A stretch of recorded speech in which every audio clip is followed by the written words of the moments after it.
This channel does not promote any violent, harmful, or illegal activities. All content provided by this channel is meant for an educational purpose only. যে border অতিক্রম করে চারজন জঙ্গি এসে গুলি করে মেরে দিয়ে চলে গেল আর চারজন হাঁটতে হাঁটতে চলে গেল। আপনারা কি করলেন দেখলেন?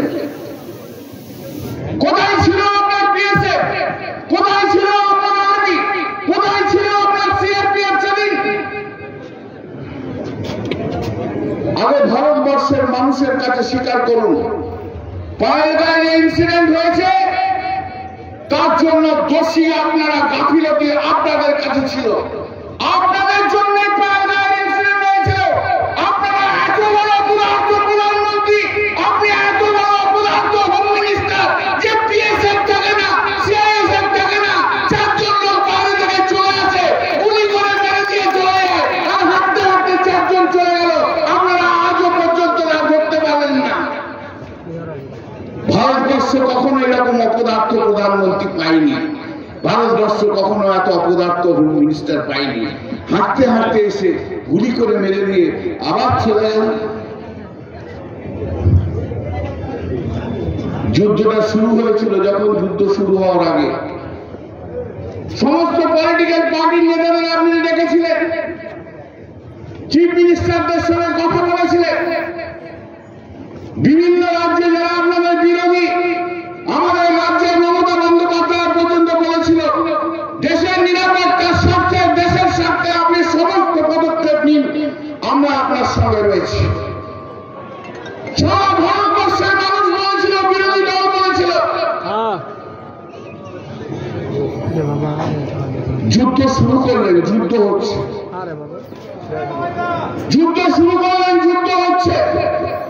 আমরা ভাবছি এবারে বড় সময় যা নিউজ, এবার পাকিস্তানকে জবরদস্ত জবাব দেওয়া যাবে।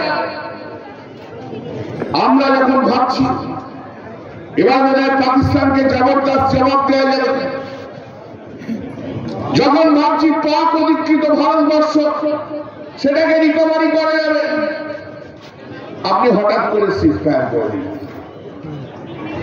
আচ্ছা বলুন তো, ৮০ রান যখন হয়ে গেছে, সেঞ্চুরির অপেক্ষায় রয়েছে, কেউ কখনো ইনিংস ডিক্লেয়ার করে?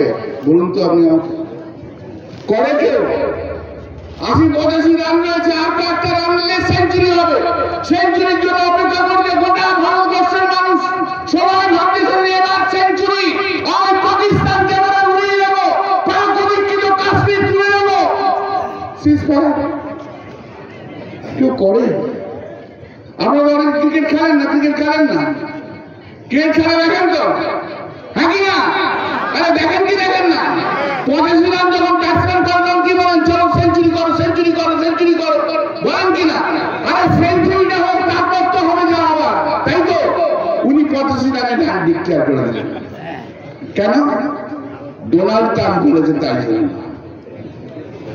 উনি বলছেন না, টাকা এ ঠিক নেই। पाकिस्तान का मंत्री ने फोन किया था, तो फोन तो किया था, সবই ঠিক আছে। আজও পর্যন্ত বিশ্বের কাছে, আজও পর্যন্ত নরেন্দ্র মোদী আপনি কেন বললেন না ডোনাল্ড ট্রাম্প এক্স হ্যান্ডেলে যা পোস্টিং করেছিল তা ভুল?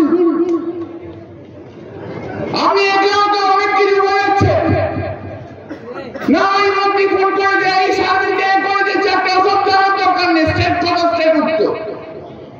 ডোনাল্ড ট্রাম্প যে এক্স হ্যান্ডেলে পোস্ট করে বলল যে তার ইন্টারফারেন্সের জন্য ভারত পাকিস্তান যুদ্ধের সিজফায়ার হয়েছে, তো আপনি কেন একটা এক্স হ্যান্ডেলে পোস্ট আজও পর্যন্ত পোস্ট করে বললেন না ডোনাল্ড ট্রাম্প যা বলেছে তা মিথ্যে কথা, সত্য কথাটা হচ্ছে? দেখলো বাজার খারাপ, ভারতবর্ষের মানুষের সেন্টিমেন্ট এগিয়ে চলে গেছে। বাজার খুব খারাপ, কি করে বাজার করা যায়? আবার ঠিক জায়গায় আসা যায়, আবার নতুন ফোন দিয়ে দেখো আমি তো আর বাজারে চলবো না, মার্কেটে আমি আর চলবো না, মার্কেট নিচ্ছে না ফরেন মার্কেট। কাদের দরকার? চলো এমপিদের টিম পাঠাই, তার মধ্যে বিরোধী দলের লোকেদের নিয়ে যায়। কারণ বিরোধী দলের লোকেরা গেলে তবে সবাই বিদেশ বুঝবে না, বিরোধী দলের লোকেরা যখন এসছে তখন তাহলে নরেন্দ্র মোদী যা স্টেপ নিয়েছে তাই ঠিক। 11 বছর ধরে শুধু বিদেশ ভ্রমণ করলেন, হাজার হাজার কোটি টাকা আপনি নষ্ট করলেন। বিদেশ ভ্রমণ করে হাজার হাজার কোটি টাকা আপনি নষ্ট করলেন,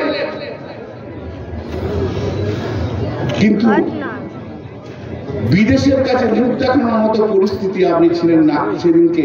বিদেশের মার্কেটে আপনার মুখটা বেচবার মতো জায়গা ছিল না। তাই বিরোধী দলের সমস্ত এমপিদের নিয়ে যে আমাদের বলতে হলো আপনাকে, না না না না, প্রধানমন্ত্রী যা করেছে তা ঠিক করেছে, দেশের স্বার্থে আমরা সবাই এক। কত বড় নাটকের লোক আপনি, কত বড় নাটকের লোক। এরকম অপদার্থ একটা প্রধানমন্ত্রী কোথাও থাকতে পারে ভাবা যায় না। দেশকে নষ্ট করে দিয়েছে শুধু নিজের ইমেজ রাখাচ্ছে, শুধু ফটো তোলো, ফটো নিজের ছবি তোলো। দেখলেন না বিমান পড়ে গেল, খোঁজ মেরে ছবি তুলছে, ছবিটা হয়ে গেল তখন সরে গেল, শুধু ছবি চাই। ও এমন একটা ভাব করছে উনি পাইলট হয়ে গেল আর বিমানটা বোধহয় অ্যাক্সিডেন্ট হতো। ওর অমিত শাহ যদি এয়ার মার্শাল হতো তাহলে নিঃসন্দেহে আমরা যুদ্ধ জিতে যেতাম। নরেন্দ্র মোদী যদি পাইলট হতো তাহলে আর এখানে অ্যাক্সিডেন্টটা হতো না। চাঁদে যখন সেই গিয়েছিল না, চন্দ্রযান গেল, চন্দ্রযান নামছে নামছে নামছে নামছে ভাগ করে ছবি কাটলেন নরেন্দ্র মোদীর ছবি। একদিন চন্দ্রযানটা উনি ঠিক করে করে নিয়ে যাচ্ছে, সব কৃতিত্ব হলো।